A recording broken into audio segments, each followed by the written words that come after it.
Kahit gaano pa kalaki yung problema mo, kahit gaano pa kalaki yung dinadaanan mo, pray without ceasing.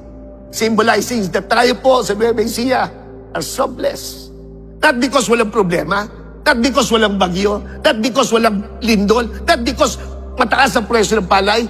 It is because God is revealing to us that I will take care of you for as long as you pray without ceasing.